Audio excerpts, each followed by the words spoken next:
Hello guys, मेरा नाम है दानिश और आप देख रहे हैं मेरा YouTube channel Danish technical ideas. तो गाइस ये है मेरे पास एक 18650 बैटरी का एक होल्डर है। तो गाइस इसमें आप ये देखिए, यहाँ पर मेरे पास बैटरी है। आप इसमें इजीली यहाँ पर इसे इसमें डाल सकते हैं और यहाँ पर आप किसी भी चीज़ को इससे चला सकते हैं। तो गाइस ये बहुत ही इजीली घर पर ही बनकर रेडी हो जाता है और बहुत अच्छा ये वर्क करता है जो सा हमारा होल्डर है। तो गाइस इसे आप घर पर बिल्कुल इजीली पीवीसी शीट की मदद से बना सकते हैं और आपका कोई भी खर्चा इसमें नहीं आने वाला। तो वीडियो काफ़ी इंटरेस्टिंग होने वाली है, इसलिए वीडियो कंप्लीट वॉच कीजिएगा। चलिए गाइस इसे बनाना शुरू करते हैं। तो गाइस यहाँ पर सबसे पहले मैंने यहाँ पर अपनी बैटरी ले लिया, 18650 लैपटॉप की ये बैटरी है। तो गाइस ये मैंने इसलिए क्यों लिया आपको भी पता चल जाएगा। तो गाइस इसके साइज़ के ही हम जो साइज़ का होल्डर बनाने वाले हैं। तो गाइस उसके बाद यहाँ पर मैं लूँगा एक पीवीसी शीट। तो गाइस यहाँ पर इसकी मदद से मैं बनाने वाला हूँ यहाँ पर इसका होल्डर। तो गाइस आप यहाँ पर डबल साइड वाला भी बना सकते हैं, ट्रिपल साइड वाला भी बना सकते हैं, कोई दिक्कत वाली बात नहीं है। तो गाइस सबसे पहले हम इसकी लेंथ वगैरह देख लेंगे। तो गाइस इसकी जो सी लेंथ है वो है 6 सेंटीमीटर और अब हम देखेंगे इसका ऊपर वाला पार्ट। तो गाइस जो हो गया इसका सर्कल टाइप का वो है अप्रोक्स 1.5 सेंटीमीटर। तो गाइस यहाँ पर ये तो इसकी आ गई डायमेंशन। तो गाइस अभी अभी हमें इसी डायमेंशन का यहाँ पर कटिंग करनी है। तो गाइस यहाँ पर जल्दी से मैं इसकी कटिंग कर लूँगा। तो गाइस यहाँ पर सबसे पहले हमें करनी पड़ेगी इसकी मार्किंग, इसकी बेस है जो सी वो कट करने के लिए। तो गाइस जल्दी से यहाँ पर मार्किंग करके इसकी कटिंग वगैरह हम जल्दी से कंप्लीट कर लेंगे। तो गाइस ये देखिए, बिल्कुल मैं आपको फिर से दिखा रहा हूँ, ये जो सी हमारी बैटरी है इस हिसाब से यहाँ पर मैंने इसकी मार्किंग करके इसकी कटिंग करनी है। तो गाइस ये देखिए, यहाँ पर मैं थोड़ा सा इसे बड़ा ही रखा क्योंकि यहाँ पर दूसरे पार्ट्स भी इसके लगेंगे, इसके सॉरी जो से इसके टर्मिनल्स होंगे। तो गाइस जो इसके इंजन यहाँ पर लग जाएंगे। तो गाइस यहाँ पर इसके जल्दी से मैं कटिंग कर लूँगा। तो गाइस फाइनली ये कट हो चुका है। तो गाइस अब बारी इसके नेक्स्ट पार्ट की। तो गाइस ये देखिए, यहाँ पर अब हमें सेल को रोकने के लिए इसके साइड वाले पार्ट भी कट करने पड़ेंगे, ये आगे वाले पीछे वाले भी, तो दाएं बाएं वाले भी। तो गाइस वो हम जल्दी से इसके पार्ट जो से अब वो कट करना स्टार्ट करते हैं। तो गाइस जल्दी से देखते रहिए, इस तरह जो से इसके साइड वाले पार्ट्स हैं वो कट होंगे। तो जल्दी से कट कर लेते हैं।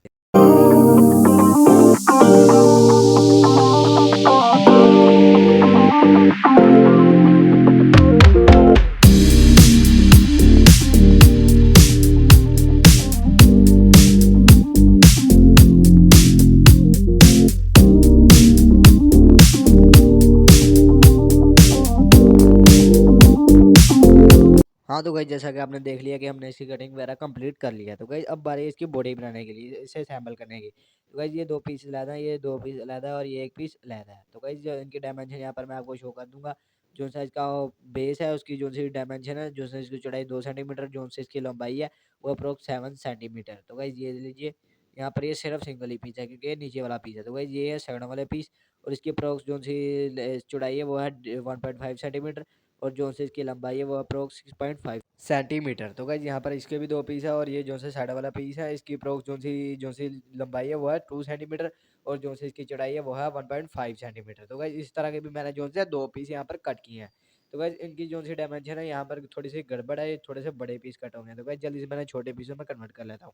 तो गाइस ये देखिए छोटे पीस है, इनकी दोबारा डायमेंशन मैं आपको यहाँ पर शो कर दूंगा और जो से इसकी चौड़ाई है आप 1 सेंटीमीटर और जो से इसकी लंबाई है वो है अप्रोक्स उतनी है 6.5 सेंटीमीटर। तो गाइस लंबाई चौड़ाई में इसकी सॉरी लंबाई में कोई फ़र्क नहीं है, सिर्फ इसकी हमने चौड़ाई कम की है। तो गाइस अब बारी इन्हें यहाँ पर चिपकाने की, लेकिन उससे पहले यहाँ पर मैं लूँगा 2 टर्मिनल।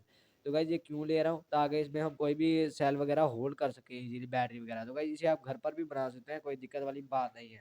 तो गाइस ये ज़्यादा मुश्किल है ना, इज़िली घर पर ये टर्मिनल आप इज़िली बना सकते हैं। तो गाइस इसे हमें चिपका देना है इन साइड वाले पार्ट्स पर एक-एक को। तो जल्दी से इन पार्ट्स पर ये वाले पार्ट्स लगा लेते हैं। तो गाइस यहाँ पर ये वाला और इसके बाद ये वाला। तो गाइस ये दोनों टर्मिनल्स को यहाँ पर लगा देंगे। तो गाइस ये लीजिए लग चुके हैं और अब बारी है यहाँ पर साइडों पर चिपका रहेगी। तो गाइस बारी-बारी इन सब पार्ट्स को यहाँ पर जो है मैं साइडों पर चिपका लेता हूँ। तो गाइस अगर आपको वीडियो अच्छी लग रही है तो वीडियो को लाइक ज़रूर कर दीजिएगा और चैनल को सब्सक्राइब करना ना भूलिएगा। तो गाइस ये लीजिए, उसके बाद ये वाला पार्ट और ये फाइनली ये लास्ट पार्ट है, इसे भी यहाँ पर हम लगा देंगे। तो गाइस ये फाइनली हमारा होल्डर बन चुका है और ये देखिए, आप मैं फिर से अब आपको बता रहा हूँ, आप डबल भी बना सकते हैं, ट्रिपल वगैरह भी आप इसे होल्डर बना सकते हैं। तो गाइस अब बारी इसके जो से टर्मिनल्स है इनके साथ वायर को अटैच करने की। तो गाइस जहाँ पर जल्दी से मैं इनकी वायर को अटैच कर लूँगा, लेकिन उससे पहले यहाँ पर मैं आपको दिखाऊँगा इस सेल को इसके अंदर डालकर। तो गाइस ये देखिए, बैटरी ईज़िली इसके अंदर फिक्स हो जाएगी और ईज़िली यहाँ से आप इसे निकाल भी सकते हैं। ये लीजिए, ईज़िली यहाँ से निकल भी गई है। तो गाइस यहाँ पर अब मैं इनके साथ वायर को कनेक्ट कर लेता हूँ। तो गाइस फाइनली वायर को कनेक्ट कर लिया है। ये देखिए, ये पॉजिटिव स्प्रिंग वाला जो सा पॉजिटिव है और जो सा दूसरा है वो नेगेटिव है। तो गाइस आप जो अपने हिसाब से यहाँ पर वायर्स को कनेक्ट कर सकते हैं और बैटरी को भी आप अपने हिसाब से इसके अंदर डाल सकते हैं। तो गाइस ये लीजिए, ये पॉजिटिव और इसको हम पॉजिटिव वाली वायर के साथ यहाँ पर इसके वो वाले विषय में डाल देंगे। तो गाइस ये लीजिए, इसके अंदर फिक्स हो चुका है और ये लीजिए इस वायर्स में अब करंट आना भी स्टार्ट हो चुका है। तो गाइस अब मैं आपको इससे कोई भी चीज़ की किसी भी चीज़ की टेस्टिंग करवा कर चेक भी करवाऊँगा। तो गाइस ये लीजिए इसके अंदर इसी यहाँ पर लग जाएगा। तो गाइस आप इस तरह से इसका यूज़ कर सकते हैं। आप बगैर इस पे सोल्डिंग किए बगैर आप इसका ईज़िली यूज़ कर सकते हैं। तो गाइस ये मोटर है और ये एक एलईडी लाइट की किट है। तो गाइस यहाँ पर अब मैं आपको इसकी टेस्टिंग कराऊँगा। तो गाइस ये देखिए आपके सामने बिल्कुल लाइव वही जो थी हमारा होल्डर के अंदर बैटरी है। तो गाइस ये देखिए जैसे ही मैं इसके पॉजिटिव को नेगेटिव को लगाऊँगा ये एलईडी जो थी हमारी ग्लो होना स्टार्ट हो जाएगी। तो गाइस ये देखिए कितनी अच्छी तरह जो सी एलईडी ग्लो हो रही है। सिर्फ वायर्स का मसला है जो सी टच नहीं हो रही है टर्मिनल्स के साथ। तो गाइस ये देखिए बहुत अच्छा जो से हमारी एलईडी है वर्क कर रही है और हमारा होल्डर भी बहुत अच्छा वर्क कर रहा है। तो गाइस ये देखिए ये कितनी ज़्यादा ब्राइटनेस के साथ जो सी हमारी एलईडी जल रही है। तो गाइस ये देखिए 100% जो सा वर्क कर रहा है हमारा होल्डर। तो गाइस मैं फिर से आपको चलाकर टेस्ट करवा दूंगा ताकि आपको कोई शक वगैरह ना रहे। तो गाइस ये देखिए ये सिंगल लाइन और डबल जो सी लाइन है वो भी ऐसे ग्लो होगी। तो गाइस ये देखिए बहुत अच्छी जगह जो सा ये हमारी एलईडी लाइट है वो जल रही है। तो गाइस अभी मैं आपको इससे मोटर भी चेक करवा कर दिखाऊंगा। तो गाइस ये देखिए इसकी वाइज पॉजिटिव और नेगेटिव को चेक करना है कोई किसी भी वाइज को आप कहीं भी लगा सकते हैं। तो गाइस ये लीजिए यहाँ पर मैं आपको लगा चेक करवाऊंगा जैसे ही ये जलेगी ये हल्का सा झटका लेगी ये देखिए। तो गाइस आपको पता चल जाएगा कि हमारी मोटर चलना स्टार्ट हो चुकी है। तो गाइस ये देखिए हल्का हल्का झटका ले रही है। तो गाइस जैसे आपको पता नहीं चलेगा। तो गाइस उसके बाद मैं आपको इसकी टेस्टिंग करवा देता हूँ। ये भी जो करंट तो गाइस फिलहाल फुल इसका आ ही रहा है। तो गाइस ये देखिए तो गाइस काफ़ी अच्छी तरह ये ब्राइट हो रही है। बहुत अच्छा ये जो सी हमारी एलईडी लाइट है वर्क कर रही है। तो गाइस ये देखिए बहुत अच्छी तरह ब्राइटनेस के साथ जो सा ये वर्क भी हमारी एलईडी लाइट कर ली है। तो गाइस आप इसी तरह इस होल्डर के अंदर ही इस वायर के साथ जो सा चार्जर कनेक्ट कर सकते हैं, ऐसे ही चार्ज भी कर सकते हैं। तो गाइस मिलते हैं किसी और नेक्स्ट वीडियो में, तब तक के लिए बाय बाय।